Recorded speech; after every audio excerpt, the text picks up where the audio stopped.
Olá, dando continuidade a este módulo sobre o histórico normativo. Qual é a nossa intenção nesse histórico normativo? Trazer para você a possibilidade de você entender na prática como é toda a formação a partir das leis, a partir dos decretos, a partir das portarias que fazem parte de todo o conteúdo do profissional vigilante.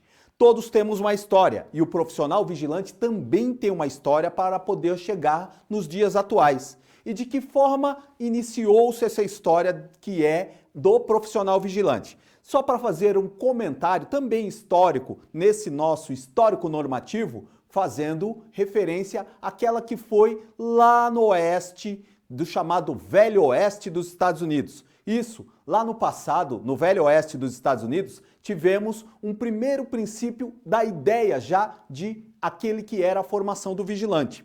No oeste dos Estados Unidos existia, à época, a possibilidade de que as empresas, não eram bem empresas, na realidade era uma pequena formação, que foi se dada em virtude de que aquele que era a formação do próprio país saía-se do leste para chegar até o oeste. O oeste era chamada terra sem lei. E diante disso, já nessa formação, existiam lá os carregamentos, sejam de cargas, sejam de valores e até mesmo de cartas, documentos. Diante disso, existiam os chamados saques. Existiam aqueles que eram os bandidos, que já eram saqueadores. Formou-se as primeiras empresas de segurança e o nome que se tem de conhecimento da primeira empresa de fato histórico é a chamada US Fargo. O que era a US Fargo? Essa empresa até existe atualmente nos Estados Unidos. Só que no nosso segmento nós falaremos um pouco mais já no Brasil. Anos depois, vamos para o tópico. Os senhores vão entender melhor como foi no Brasil o início daquela que era a noção que era... vamos lá, pessoal. O início do histórico normativo no Brasil. Pessoal, no Brasil passou-se muito tempo depois. Seguidamente, na realidade, por volta de 1995 e mais especificamente no ano de 1969, é que se deu o primeiro decreto-lei de número 1034 para a formação de regulamentação de segurança bancária, ou orgânica ou empresa contratada. Naquela época, até para fazer um comentário específico, o país era realmente um país dado como país, naquele nosso momento, nós estávamos no regimento militar. E esse regimento militar, o governo militar determinou que as empresas se formassem para poder justamente fazer o acompanhamento dos bancos, para poder proteger aqueles que eram com os bancos nos seus segmentos. Obviamente, a partir já dessa formação, foi dada para muitos militares, ex-militares, é justamente por isso que nós temos muitas formações de empresa, principalmente no norte do nosso Brasil, de empresas que são regidas por ex-militares. Especificamente naquela época, voltando para o tópico aqui, os senhores verão que surgem as primeiras empresas de segurança no Brasil. Nessa continuidade, na realidade, tivemos a partir de 1983 já a nossa lei, que nós trabalharemos muito em cima dela, a Lei 7.102. Na Lei 7.102, passou-se a regir o que dispõe sobre a segurança privada e estabeleceu-se para estabelecimentos financeiros as normas para a constituição e funcionamento das empresas particulares que exploram serviços de vigilância e de transporte de valores e dá outras providências. Era o primeiro início da segurança privada no Brasil através da lei. Posterior, os anos se passaram, obviamente, como toda lei, eu sempre faço esse comentário para os senhores, que toda lei, ela nasce, mas ela vai seguindo os regimentos. E além de seguir os regimentos, a lei nasce, mas existem as normas dentro da sociedade. Muda-se a lei, muda-se a norma, muda-se a norma, muda-se a lei. A sociedade vai se adaptando a essas leis. E diante disso, obviamente, tivemos que ter outras obrigatoriedades para poder fazer reger essas leis. Já no ano de 94, voltem para o tópico que virão. No ano de 94, tivemos o advento da Lei 8.863. Ela foi publicada para buscar a definir as atividades de segurança privada, prevendo que o Serviço Orgânico de Segurança, pelo qual é facultado às empresas, criar o seu próprio sistema de segurança. Deixa eu já fazer um comentário em cima desse tópico. Nós falaremos especificamente de empresas de segurança privada no tópico de empresa orgânica. Mas naquele momento que as empresas estavam realmente se formando de melhor forma no Brasil, existia uma empresa comum. Vamos dar o exemplo de uma empresa do regimento de transporte. Essa empresa quer ter a sua própria segurança. Essa é a chamada segurança orgânica. Só que ela deveria e só poderia ser regida através da Lei 7.102. Então ela buscava no ordenamento a possibilidade de ter esses profissionais exercendo a função dentro da sua empresa, seguindo as normas, seguindo as regras. Voltamos para o tópico. Vamos lá. Em seguida, foi editada a Lei 9.017, no ano de 1995, que alterou as disposições normativas alusivas à área de segurança privada, atribuiu ao DPF, chamado de Departamento de Polícia Federal, a competência para fiscalizar os estabelecimentos financeiros e as empresas de segurança privada, assim como previu a cobrança de taxas, atualizou os valores referentes a multas, estabeleceu parâmetros para o capital social mínimo das empresas e transporte de numerários. Voltando para mim aqui no comentário. Pessoal, como eu disse para vocês, os regimentos passaram a ser definidos. Já especificamente no ano de 95, a Polícia Federal, o Departamento da Polícia Federal, passou a regir e a organizar as empresas de segurança, passou a fiscalizá-las, passou a determinar taxas, passou a obrigá-las a seguir o regimento. Diante desse regimento, houve uma maior abertura do mercado para que outras empresas entrassem e também, de certa forma, passou a regir aquelas que trabalhavam irregular. Diante disso, seguiu-se a lei e vejam só no segmento. Olha só, já dentro dos comentários da Lei 7.102, teve também decretos da época e tivemos em 83 também o decreto 8956. Só para fazer um comentário com vocês, um decreto é algo que está dentro de uma lei. Só para dar um exemplo, o decreto ele pode ser criado também pelo um órgão normativo, ele pode ser criado também, vamos dar o exemplo aqui, pela própria Polícia Federal. Nós temos a lei federal, que especificamente a Lei 7.102. Posteriores vieram decretos, os senhores verão, tivemos também as portarias, que todas elas estão no regimento dentro da lei, mas muitas delas têm força de lei, porque elas realmente regulamentaram a nossa lei a partir de 83. Vejam só na continuidade. O Departamento de Polícia Federal, depois da edição de normas acima indicadas, instituiu portaria. Como eu disse para vocês, a portaria já está dentro da Polícia Federal. A 992, de outubro de 95, normatizou e uniformizou os procedimentos relacionados às empresas prestadores de serviço de segurança privada, bem como para as empresas que executam o serviço de segurança orgânica, assim como para planos de segurança de estabelecimentos financeiros em todo o país. Só para fazer mais um comentário aqui, pessoal. No passado, aqueles que eram as empresas, década de 80, década de 90, os estabelecimentos financeiros, eles tinham, e dá para se conhecer dentro da norma, dentro da lei, a obrigação de ter lá uma cabine. E essa cabine, o profissional vigilante ficava devidamente durante todo o período dentro dessa cabine. E, obviamente, a lei ela tem que ser transformada quando irregularidades acontecem. Vamos dar um exemplo claro aqui, tá? Eventualmente, aqueles que eram os meliantes, bandidos entravam nesse que era o banco. Devidamente, os bandidos que entraram no banco, eles, num evento de assalto, eles iam até a cabine do profissional vigilante e jogavam lá o chamado coquetel Molotov.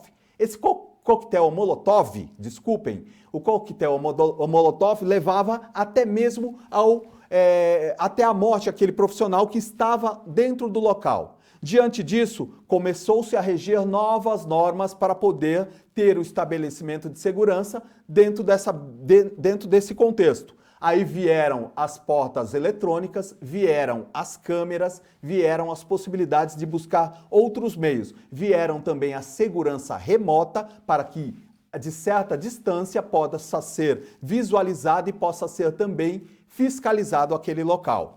De certa forma, buscamos outros meios para poder fazer valer aquela que é a lei. Voltando para o conteúdo. Olha só, pessoal. Já em 1995, houve a normatização e aprovação do chamado Certificado de Segurança de Empresa e Certificado de Vistoria. Falei para vocês que as empresas passaram a ser vistoriadas e também os seus veículos passaram a ser devidamente vistoriados. Nesse contexto, criou-se em 95 também a chamada Portaria 1129, para o certificado de segurança para a empresa, bem como eu disse, de vistoria das empresas e dos veículos, bem como emitidos pela Superintendência Regional do Departamento de Polícia Federal. Nessa continuidade, tivemos a Portaria 891, muito importante, já no ano de 1999. Ela instituiu o modelo de Carteira Nacional de Vigilante. Criou-se aí a Carteira Nacional de Vigilante. Nós temos aqui um modelo da época, tá? Houve outras mudanças, nós veremos aqui. E aí, aquela época tinha lá o respectivo formulário de pedido, que poderia ser pedido tal qual na empresa, somente a empresa poderia emitir essa carteira de vigilante para o profissional, bem como os sindicatos da época, já na época, poderiam, diante do pedido. Em continuidade, essa nossa carteira teve outras mudanças dentro da lei. Aí, falando do comentário da Portaria 387, dentro da Polícia Federal. Como comentei com vocês, lei maior, lei menor, a ideia de portaria.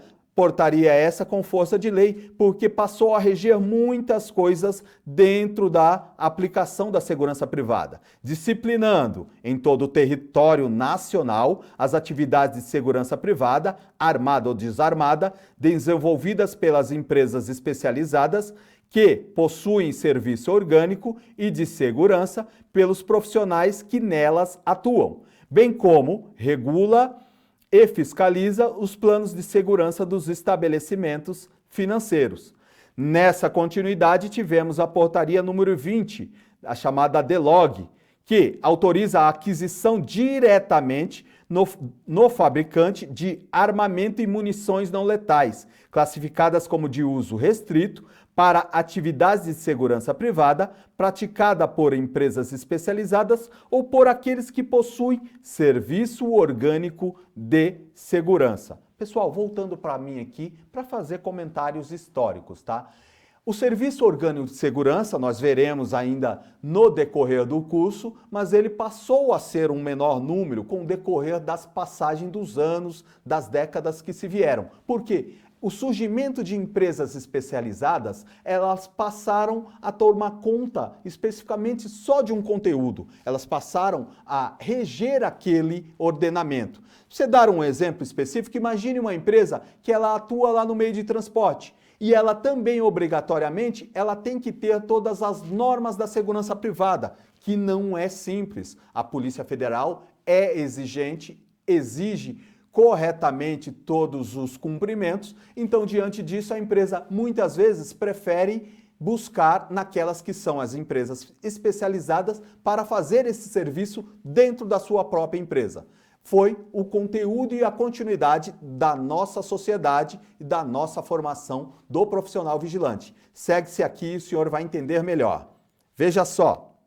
Dentro desse histórico, já em 2007, tivemos a mudança através da Portaria 515, que altera e consolida as normas aplicadas sobre segurança privada, já da portaria 387. Você consegue visualizar que, na prática, uma vai sobrepondo a outra. Na ideia, na realidade, é de acréscimo, tá, pessoal? Cada qual teve a sua importância, mas cada qual vai acrescendo as mudanças que eu falei para os senhores da sociedade. Chegamos efetivamente à portaria 3233 de 2012, especificamente da data de 10 de outubro de 2012, que disciplina as atividades de segurança privada no país. Voltando num comentário aqui dessa portaria. Essa portaria, de certa forma, ela abrangeu, já no ano aqui específico, todos os conteúdos da Lei 7.102 e passou a reger muitas situações do nosso cotidiano. Obviamente, já estamos em tempos de mudança, que acontecem continuamente. Falei para os senhores que muda a sociedade, muda a lei, muda a sociedade. Então, diante disso, as mudanças acontecem a todo tempo.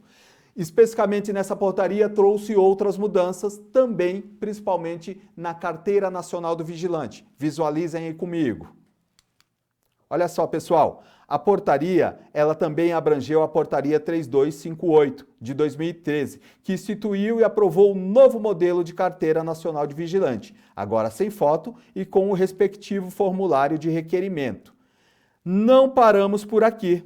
Nesse segmento, tivemos como é a formação e quais são as obrigações da CNV, Carteira Nacional de Vigilante. Eu coloquei especificamente para vocês aqui o artigo 157. Veja só, será de uso obrigatório pelo vigilante quando em efetivo serviço, constando seus dados de identificação e as atividades que está habilitado na forma da lei do artigo 159.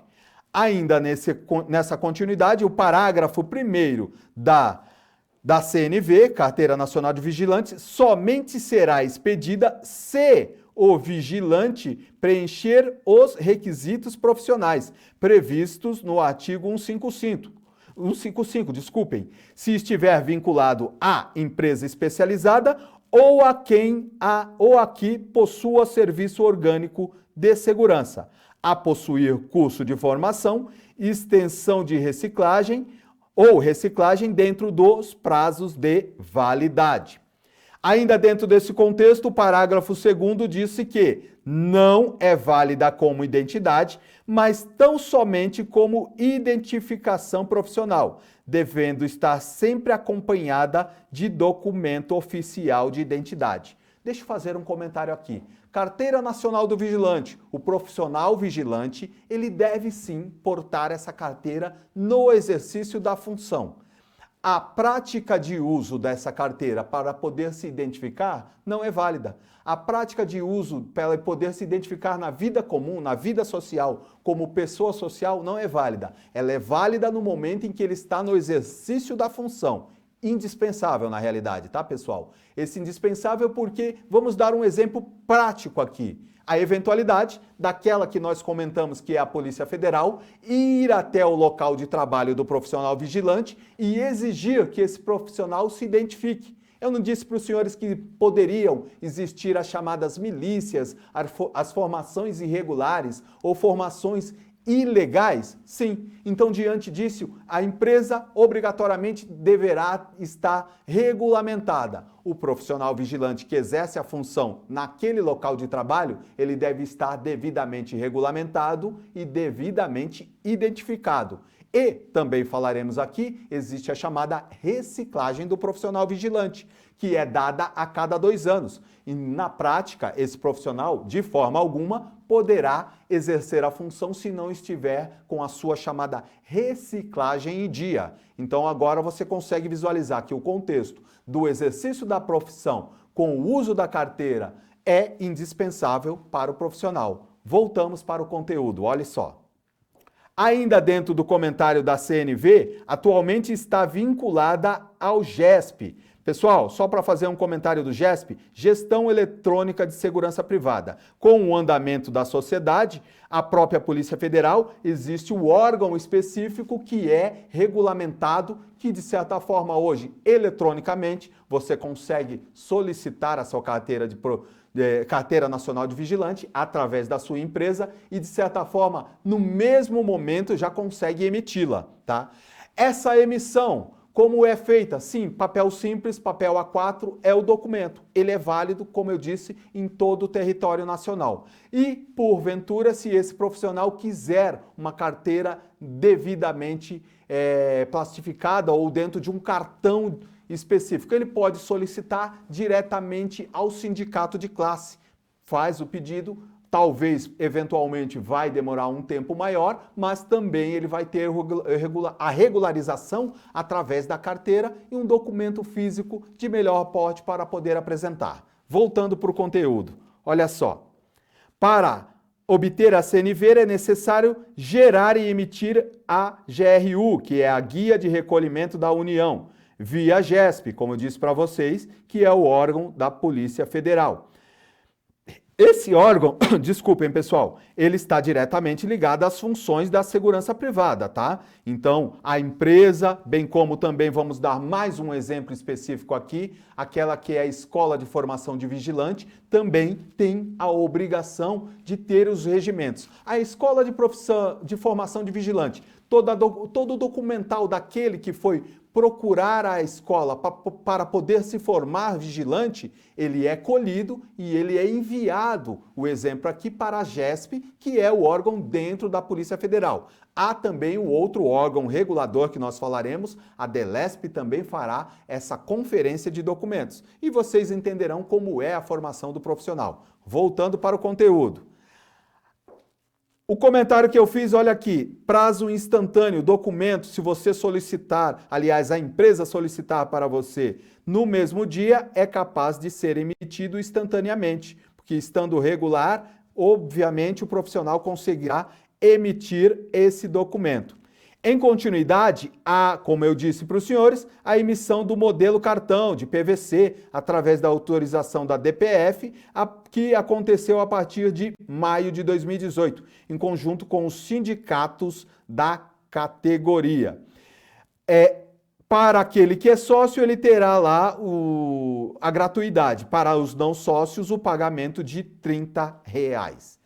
Em segmento, pessoal, Portaria 3599 de 2013. Ela modifica o prazo de exigência do curso de extensão para grandes eventos. O curso de extensão de grandes eventos, ele passou a ter um prazo menor, que na prática passou a ser uma exigência para muitas modalidades do exercício da função. Continuando aqui, olha só, curso obrigatório para vigilantes que queiram exercer a função em eventos de grande porte, na lei acima de 3.000 pessoas. Comentário válido aqui para fazer nesse tópico finalizante aqui para nós, pessoal.